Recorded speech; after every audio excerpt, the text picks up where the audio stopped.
Fears are growing that Israel's war against Gaza will spill out into the wider region. The US, UK, and 11 other states have warned Houthi rebels in Yemen against further attacks on commercial ships in the Red Sea. US Security Council Coordinator John Kirby detailed that warning in this statement.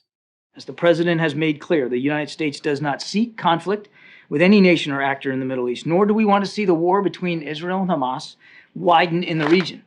But neither will we shrink from the task of defending ourselves, our interests, our partners, or the free flow of international commerce.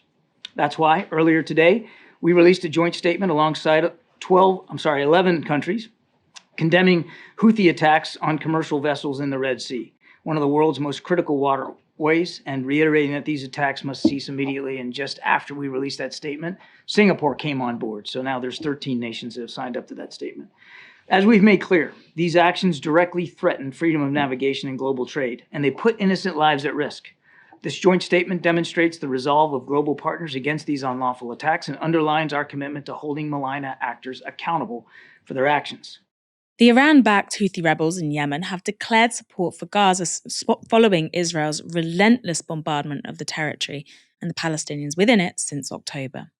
And since November, the Houthis have launched more than 20 attacks on commercial ships in the Red Sea, using fast boats, helicopters, and drones.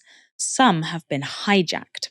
12 multinational shipping companies have now halted all passage through the Red Sea, resulting in major knock-on effects to international supply chains. This US Western coalition hasn't yet said what repercussions will follow for the Houthis if they don't back down. When asked what the consequences might be, British Foreign Secretary David Cameron today declined to answer. But despite international threats and pressure, the Houthis remain defiant. They've vowed to continue to attack ships they consider to have links to Israel. Iran has also entered the Red Sea, sending a warship to the region. Iranian state media has reported that the country's Al-Boraz warship passed into the Red Sea earlier this week to, quote, secure shipping lanes, repel pirates, among other purposes. That move follows Iran's rejection of US and UK calls for the country to end its support of Houthi rebels. Instead, the Secretary of Iran's Supreme National Security Council praised the rebels' quote, brave actions against, quote, Zionist aggression. Yesterday, we discussed the blasts in the Iranian capital of Tehran, another cause of rising tensions. The death toll there has been revised down to 84, with the blast apparently caused by 2 remote-controlled bombs. In response, Iran's leader, Ayatollah Khamenei, has now promised a harsh response. Senior Iranian politician also publicly blamed the US and Israel for the attack, although the Islamic State has now claimed responsibility for the bombings. Elsewhere, though, the US has claimed responsibility for a different attack. In Baghdad, a US airstrike has killed the high-ranking Iraqi commander of an Iran-backed militia inside Iraq. The US blamed the militia for recent attacks on American forces in Iraq. Since the beginning of Israel's campaign against Palestine and Gaza, the group called Islamic Resistance in Iraq has launched more than 100 attacks on bases housing US troops in Iraq and Syria. Now, this US airstrike follows the killing in Lebanon of senior Hamas official Saleh al-Aruri by allegedly an Israeli attack. These events all come in the context of increasing saber-rattling from the US and Israel. Last week, former Israeli Prime Minister Naftali Bennett wrote this on Twitter. Iran is a terror octopus. Its arms, Hamas, Hezbollah, and the Houthis are sowing chaos and terror across the world. It's time for the US and its allies to target its head, Tehran, and bring down its regime. Meanwhile, John Bolton, former National Security Advisor to Donald Trump, wrote this in The Telegraph. It's been clear for years that overthrowing the mullahs and replacing them with some other form of government that enjoys the support of Iran's citizenry is central to decreasing insecurity throughout the Middle East. So, is a wider war on the cards? As much as the US and the UK might like to deny it, rising tensions are directly connected to Israel's assault on the Palestinians in Gaza. The Iran-backed militia in Iraq have said they won't back down until Israel ceases its genocidal acts. But a war with Iran would not be easy. Our colleague Aaron Bastani has made this argument in Unheard. The potential downsides of a botched war with Iran, a nation 3 times the size of Iraq, are hard to exaggerate. The country's landmass is the size of Germany, France, and Ukraine combined, while decades of sanctions have made it an industrial autarky, which produces more steel than any EU country except Germany. Iran has the capacity to feed itself, enjoys an abundance of fossil fuels, whose sale, as with Russia, has blunted the effectiveness of US sanctions, and has an impressive military-industrial complex. But even if a war against Iran is, from a Western point of view, successful, whatever that means, the impact in Europe would be profound. Aaron goes on to say this. A blockade of the Strait of Hormuz, central to Iranian self-defense doctrine, would send energy prices far higher than last year. But to America, that is perhaps not a major concern. High energy prices aren't all bad for a net exporter like the US. While millions of displaced Iranians might head west as refugees displaced by war, few would cross the Atlantic. So it's easy to see why the likes of John Bolton are calling for war. Insulated by two giant oceans, America sees few of the downsides when things go wrong. While war with Iran might not be good from Washington's perspective, particularly if large sums of money are spent and casualties suffered, for Europe it would be an unadulterated disaster. Given the key foreign policy decisions made by the US in recent decades, we're entering very dangerous water. Dahlia, what are your thoughts? How close are we to a wider war breaking out in the Middle East?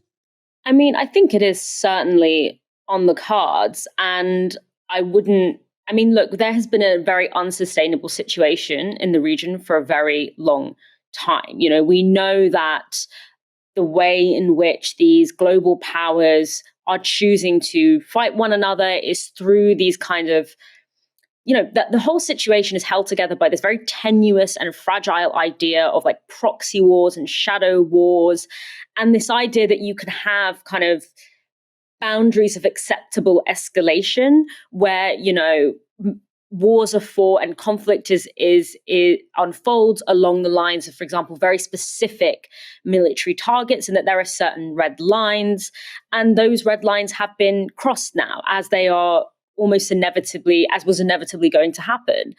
They were already kind of being crossed when, when Qasem Soleimani was assassinated under the instruction of Donald Trump. Certainly, the recent attack in southern Lebanon by Israel on, citizens, that is a very significant and concrete escalation. And so, in a sense, yes, we have gotten closer in the past few days, but it was always a very unsustainable situation anyway. And this idea that there was this kind of manageable escalation was always very tenuous and was always based on innuendo and implicit agreement. And I think particularly as we're looking on the horizon of potentially another Trump presidency, I think that will also further increase the possibility, if we don't get there all before November, will further increase the possibility because the Democrats, Biden is probably less inclined to want to enter into a direct war with Iran for so many reasons, because of, the casualties. For the US, it pretty much has worked for them to secure their interests through these proxy wars. It's an incredibly important strategic geographic region geographically. You don't want there to be huge amounts of like flux and essentially it's a very important part of the world in terms of the movement of global capital. You don't really want to disrupt that. Whereas with Trump, we see much more, and those that surround Trump, like John Bolton, a much more ideological desire to go to war with Iran. And you match that with the fact that Israel has long been beating the war drum against Iran because, they obviously perceive Iran to be, and Iran's activities in the region to be the main thing, or one of the main things that is blocking the kind of complete hegemony that they want to enjoy in the region. They've already managed to kind of defang a lot of the Arab governments. And so Iran to them is really the main block to the vision that they have for themselves in the region. And so that combination of things, that potential combination, is certainly very worrying. But even before we get to something to November, what is so concerning here is kind of the beast that has been created over many, many years. In the long term, it's the fact that Israel knows that whatever it does, it will have the US's support, even if it gets itself embroiled in a war that the US has made pretty clear that it doesn't want to be directly involved in at the moment, or that it doesn't want to see these kinds of escalations. Israel has been given the very clear message, particularly over the past few months, but also long before then, that there are no red lines and there are no boundaries on the US's militaristic and political support. And so this is kind of the logical endpoint when this is what Israel's fundamental goal in the region is. And another thing that really concerns me is the shambolic military operation that Israel has conducted in the region, which obviously, we know the moral and the immorality and the illegality of the war is completely clear. But even from a militaristic point of view, there have been very few concrete wins as far as the Israeli military is concerned. I guess if you're, in terms of their military objective, there isn't an achievable military objective. There isn't they say that the objective of the war is to eliminate Hamas. That's not a measurable or even reasonable goal, because as we know, the more that you create this kind of carnage, the more likely you are going to reproduce movements like Hamas. So the fact that there is no clear military objective and there have been no military wins and it's a militaristically very incohesive strategy means that what it essentially is a war with no end. And when you have something that is a war with no end and therefore just simply becomes about expressing power and might and a willingness to engage in the most unimaginable, rule-breaking violence and genocide, then there's nothing. What's going to then curb the escalation? Where is it going to end? And so these kind of factors all coming together in this moment is a consolidation of a very long-term situation in the region, spearheaded primarily by Israel's behavior, that has kind of inevitably led us to this point. And even if regional war is skirted in the near future, it doesn't change the fundamental conditions and contradictions that underpin this part of the world that has and will continue to be a tinderbox unless something significantly changes. Wars with no end tend to happen, or rather campaigns with no end tend to happen when you get fundamentalist ethno-states attempting to seize more territory and power. We've seen that throughout history.